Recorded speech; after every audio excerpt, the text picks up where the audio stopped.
एक ज्ञानी साधु का एक शिष्य था जो स्वभाव से बहुत ही भोला और नासमझ व्यक्ति था। शिष्य अपने गुरु का आदर सम्मान बड़ी निष्ठा और तहे दिल से करता था, किंतु फिर भी वह अपने गुरु की कुछ बातों को नजरअंदाज कर देता। साधु अपने शिष्यों को संसार की मोह माया और पारिवारिक रिश्तों से दूर रखकर एक साधुत्व का जीवन जीने की सलाह देते थे, जो शिष्य को कतई मंजूर नहीं था। वे परिवार से दूर नहीं रह सकता था और अपने गुरु की भक्ति भी छोड़ना नहीं चाहता था। वे गुरु की भक्ति और पारिवारिक रिश्तों में कोई भेद नहीं रखना चाहता था। वो व्यक्ति एक ज्ञानी साधु का एक शिष्य था।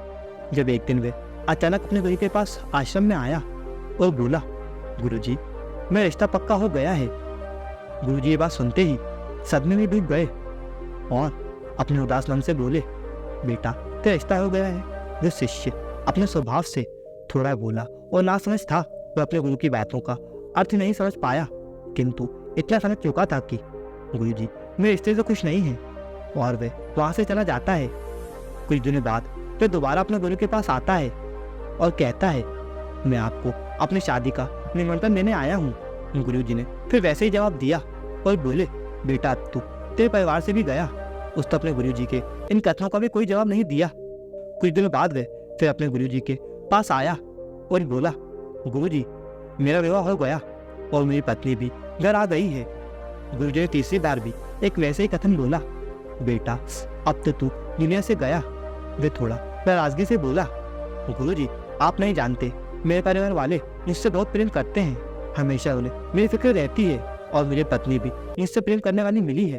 तो आप ही बताइए, मैं इन बंधनों को कैसे छोड़ सकता हूँ। उसकी बात सुनकर गुरुजी बोले, तो क्या सच में तुम्हें ऐसा लगता है कि तेरे परिवार वाले और तेरी नई पत्नी तुझसे इतना प्रेम करते हैं? ये व्यक्ति बोला, जी बिल्कुल, इसमें कोई शक नहीं। गुरुजी ने बोला, तो ठीक है, मैं तेरे परिवार वालों की एक परीक्षा लेना चाहता हूँ, जिससे सिद्ध हो जाएगा कि वे तुझसे कितना प्रेम करते हैं। इसके लिए तुझे मेरा काम करना होगा। तो शिष्य बोला, जी अवश्य, बोलिए क्या काम है। फिर गुरुजी ने अपने शिष्य के साथ मिलकर एक योजना बनाई जिससे सिद्ध हो जाएगा सत्य क्या है। गुरुजी ने कहा, एक काम कर, आज तू घर जा और अचानक एक दर्द का बहाना करके जमीन पर गिर जाना और जोर जोर से चिल्लाने लग जाना, ताकि तेरी आवाज सुनकर वहां सभी एकत्रित हो जाए। फिर तेरे घर वाले वेद को बुलाएंगे। उसकी दवाई लेने के बाद भी तुझे कहना है, मेरे पेट में दर्द बढ़ता ही जा रहा है। तुम लोग मेरे गुरुजी को बुला दो, मुझे वही ठीक कर सकते हैं, नहीं तो मैं मर जाऊंगा।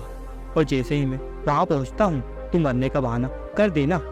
अपने गुरु की पूरी योजना सुनने के बाद शिष्य ने कहा, ठीक है गुरुजी, आज देखते हैं किसके वचन सत्य हैं। तो अपने घर पहुंचता है और अपने गुरुजी के कहे अनुसार पेट दर्द का बहाना करके जमीन पर गिर जाता है। उसके घर वाले उसे इस अवस्था में देखकर भयभीत हो गए। उन्होंने जल्दी से गांव के वेद को बुलाया। सभी काफी दुखी दिखाई दे रहे थे, जिसे देखकर शिष्य थोड़ा मन ही मन खुश हुआ, लेकिन उसे अभी योजना आगे बढ़ानी थी। वे बोला, मुझे दवाई से कोई फायदा नहीं हो रहा, कृपया आप जल्दी से मेरे गुरुजी को बुला लो। केवल वही मुझे ठीक कर सकते हैं, नहीं तो मैं आज मर जाऊंगा। उसके बड़े भाई तुरंत भागकर गुरुजी को बुला लाए। जैसे ही गुरुजी ने घर के अंदर कदम रखा, उनके कहे अनुसार शिष्य बहाना करके दम तोड़ देता है। गुरुजी उसका हाथ देखते हैं और अपने भगवा रंग के तौलिए से उसे ढक देते हैं और अपने निराशपन से कहते हैं, आप लोगों ने मुझे इलाज में थोड़ी देर कर दी, मेरा शिष्य अब नहीं रहा। मरने की बात सुनते ही उसके घर वाले खूब जोर जोर से रोने लगे। कोई अपना माथा जमीन पर मारता है तो कोई भगवान से उल्टा सीधा बोलता है। पूरा परिवार शोक के सागर में डूब चुका था। घर वालों को ऐसे रहते देख गुरुजी बोले, रुको, रो मत, मैं इसे जिंदा कर सकता हूँ। गुरुजी की बात सुनते ही सभी ने अपने आंसू थाम लिए और कहने लगे, तो गुरुजी इंतजार किसका, करी ना जिंदा। गुरुजी बोले, जिंदा तो मैं कर दूंगा, लेकिन ये बताओ इसकी जगह जाएगा कौन? किसी एक को इसकी जगह जाना होगा और ये जिंदा हो जाएगा। सभी घर वाले इन जिंदा में फंस गए। सभी ने एकदम चुप्पी साध ली। उनकी चुप्पी को तोड़ने के लिए गुरुजी बोले, माता जी, आप सबसे ज्यादा रो रही हैं, आप क्यों नहीं चली जाती इसकी जगह? फिर माता जी बोली, नहीं गुरुजी, मैं चली गई तो मेरे पति की रोटी कौन पकाएगा? गुरुजी शिष्य के पिता से बोलते हैं, उसके पिता बोलते हैं, गुरुजी मेरी बात मेरी पत्नी का है ही कौन? फिर गुरुजी उस शिष्य की पत्नी से बोले जो अपने आंसू नहीं रोक पा रही थी। लेकिन पत्नी बोली, गुरुजी मेरी अभी नई नई शादी हुई है, अभी तो मुश्किल से 15 दिन भी नहीं हुए हैं, भला मैं क्यों अपनी जान दूं? मेरी तो दूसरी शादी हो जाएगी। सबकी बात सुनकर गुरुजी बोले, तो ठीक है, इसकी जगह मैं चला जाता हूँ। सभी घर वाले खुश हो गए और बोले, ये ठीक है गुरुजी, आपके तो आगे पीछे कोई है भी नहीं। गुरुजी बोले, तो ठीक है, मेरा कुछ सामान लाओ। बाजार की रोटी घर वालों ने सभी सामग्री लाकर गुरुजी को दे दी। फिर गुरुजी बोले, मेरा ये पकवान खाते ही मेरी आत्मा इसके अंदर चली जाएगी। मिठाइयाँ तो गुरुजी का खाना मात्र था भोजन करने के लिए। जैसे ही गुरुजी ने इसे ग्रहण किया, उसके पश्चात शिष्य का हाथ पकड़ कर बोले, खड़े हो जाओ। शिष्य जो पहले ही जिंदा था, मरने का तो केवल एक बहाना था, खड़ा होकर बैठ गया।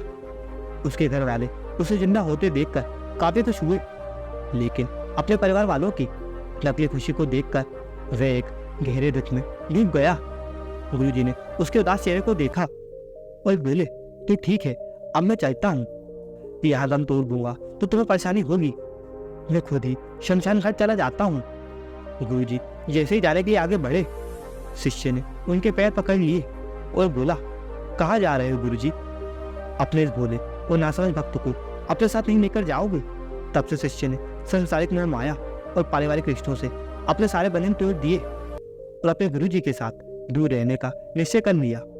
दोस्तों, आपको गुरु और शिष्य की ये कहानी कैसी लगी हमें कमेंट के माध्यम से जरूर बताएं और वीडियो को लाइक करके चैनल को सब्सक्राइब करें। धन्यवाद।